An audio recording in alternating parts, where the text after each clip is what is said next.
Hello friends, എല്ലാവർക്കും super കൺമണി സീരിയലിന്റെ latest episode റിവ്യൂയിലേക്ക് സ്വാഗതം. അങ്ങനെ കൃപയും ബലരാമനും കൂടി ചേർന്ന് കൺമണിയെ സ്റ്റേജിലേക്ക് വിളിക്കുകയാണ്. കൺമണി സ്റ്റേജിൽ വന്നതിനു ശേഷം ബലരാമനും കൃപയും കൺമണി ചെയ്ത ഓരോരോ നല്ല കാര്യങ്ങളും എടുത്തെടുത്ത് പറയുകയാണ്. പിന്നീട് സ്റ്റേജിലേക്ക് സാഗറിനെയും സുജുവിനെയും എന്റിമിയെയും ജയ്മോഹനെയും എല്ലാവരും തന്നെയും വിളിക്കുന്നുണ്ട്. കൃഷ്ണനെ മാത്രം കൃപ വിളിക്കാതിരിക്കുമ്പോൾ കൃപ പറയുന്നുണ്ട് കുറച്ചു നേരത്തേക്ക് അവിടെ തന്നെ അങ്ങനെ ഇരിക്കുകയെന്ന് പറയുകയാണ്. പിന്നീട് എല്ലാവരെയും സാക്ഷിയാക്കിക്കൊണ്ട് സാഗർ കൺമണിയെ ആദരിക്കുകയാണ്. സാഗർ ചെറിയൊരു സ്നേഹോപകാരം കൺമണിക്ക് കൊടുക്കുന്നുണ്ട്. അതിനുശേഷം സുജുവും വളരെ സന്തോഷത്തോടെ കൺമണിക്ക് വേണ്ടി ഒരു നെക്ലേസ് കൊടുക്കുകയാണ്. പിന്നീട് കൺമണി എല്ലാവരോടുമായി സംസാരിക്കുന്നുണ്ട്. കൺമണി എന്നിട്ട് ഇതുവരെ തന്നെ എത്തിച്ച എല്ലാവരോടുമായി നന്ദി പറയുകയാണ്. അതിനുശേഷം കൺമണി പറയുന്നുണ്ട്, എന്റെ അച്ഛൻ ഇതെല്ലാം കണ്ടുകൊണ്ടിരിക്കുകയാണ്. എനിക്ക് ഏറ്റവും വലിയ സന്തോഷം അത് തന്നെയാണ്. എനിക്കിപ്പോൾ കിട്ടിയ ഈ സമ്മാനത്തിന് അർഹത എന്റെ അച്ഛനാണെന്ന് പറഞ്ഞ് കൺമണി അത് തന്റെ അച്ഛന് കൊണ്ടേ കൊടുക്കുകയാണ്.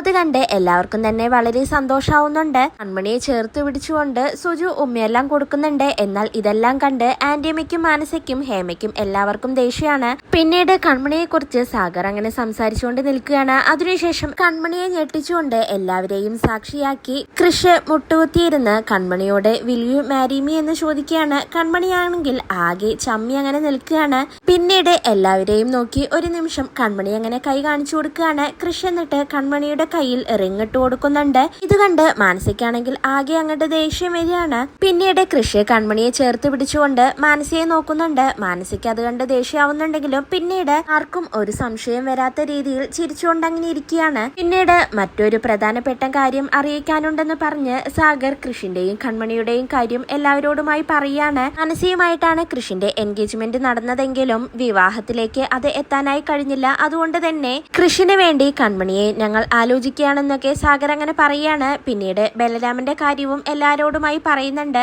30 വർഷങ്ങൾക്ക് ശേഷം തിരിച്ചു കിട്ടിയ ഞങ്ങളുടെ മകനാണ്, മൂത്ത മകനാണ് ബലരാമൻ എന്നൊക്കെ എല്ലാവരോടുമായി പരിചയപ്പെടുത്തുന്നുണ്ട്. അതിനുശേഷം ഫംഗ്ഷൻ എല്ലാം കഴിഞ്ഞ് അവര് സ്റ്റേജിൽ നിന്ന് ഇറങ്ങുമ്പോഴേക്കും മാനസ തന്റെ പോക്കറ്റിലുള്ള മയക്കുമരുന്നെടുത്ത് കയ്യിൽ പിടിച്ചുകൊണ്ട് കൃഷിന്റെ അടുത്ത് പോയി കൃഷ് കൺഗ്രാറ്റുലേഷൻസ് എന്ന് പറഞ്ഞ് കൃഷിനെ അങ്ങനെ കെട്ടിപ്പിടിക്കുകയാണ്. പിന്നെ തന്റെ കയ്യിലുള്ള മയക്കുമരുന്നെടുത്ത് വേഗം തന്നെ കൃഷിന്റെ പോക്കറ്റിലേക്ക് ഇടുന്നുണ്ട്. കൺമണി ഇത് കാണുന്നുണ്ട്. കണ്ടങ്ങനെ ഷോക്കായി അങ്ങനെ നിൽക്കുകയാണ്. അതിനുശേഷം കൺമണി അമ്മായിയോടും ഗോകുലിനോടും പോയി പറയുന്നുണ്ട്, നമ്മൾ സംശയിച്ചതുപോലെ തന്നെ എല്ലാം നടന്നു. മാനസ എന്തോ ഒരു പണി ഒപ്പിച്ചിട്ടുണ്ട്. കൃഷ് സാറിന്റെ പോക്കറ്റിൽ അവൾ എന്തോ ഒരു പൊടി ഇട്ടിട്ടുണ്ട്.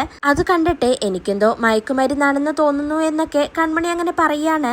ഇത് നമുക്കൊരു വെല്ലുവിളിയാണ്. കൃഷ് സാറ് ഇതറിഞ്ഞാൽ ആകെ പ്രശ്നമാവും. അതുകൊണ്ട് നമുക്കിത് ആരും അറിയാതെ കൃഷ് സാറിന്റെ പോക്കറ്റിൽ നിന്നെടുത്ത് ഒരു പ്രശ്നം ഒഴിവാക്കണമെന്നൊക്കെ കൺമണി അങ്ങനെ ഗോകുലിനോടും അമ്മായിയോടും പറയാണ്. മാനസിയാണെങ്കിൽ വരുണിനോട് എല്ലാം സെറ്റാണെന്ന് പറയാണ്. വരുൺ അപ്പൊ തന്നെ മാറി നിന്നുകൊണ്ട് അനിരുദ്ധ് സാറിനെ വിളിച്ചുകൊണ്ട് എല്ലാം ഓക്കെ ആയിട്ടുണ്ട്, പുറപ്പെട്ടോളൂ, വന്ന് എത്രയും പെട്ടെന്ന് തന്നെ ആ കൃഷിനെ ഇവിടെ നിന്നും കൊണ്ടുപോയിക്കോ എന്നൊക്കെ പറയാണ്. അനിരുദ്ധ് സാറ് വരുൺ വിളിക്കുന്നതും സാഗറിന്റെ വീട്ടിലേക്ക് വരുന്നുണ്ട്. പിന്നീട് ഗോകുലും അമ്മായിയും കൂടി കൃഷിന്റെ അടുത്തേക്ക് പോവുകയാണ്. എന്നിട്ട് സുലോചന അമ്മായി കരഞ്ഞുകൊണ്ട് കൃഷിനെ കെട്ടിപ്പിടിക്കുന്നുണ്ട്.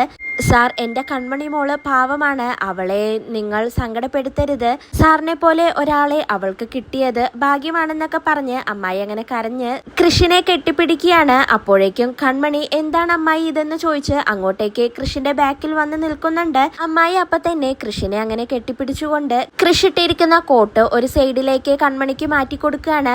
കൺമണിയാണെങ്കിൽ ആർക്കും ഒരു സംശയം തോന്നാത്ത രീതിയിൽ കൃഷിന്റെ പോക്കറ്റിൽ നിന്നും ആ മയക്കുമരുന്ന് എടുക്കുകയാണ്. ഇതോടെയാണ് ഇന്നത്തെ എപ്പിസോഡ് അവസാനിക്കുന്നത്.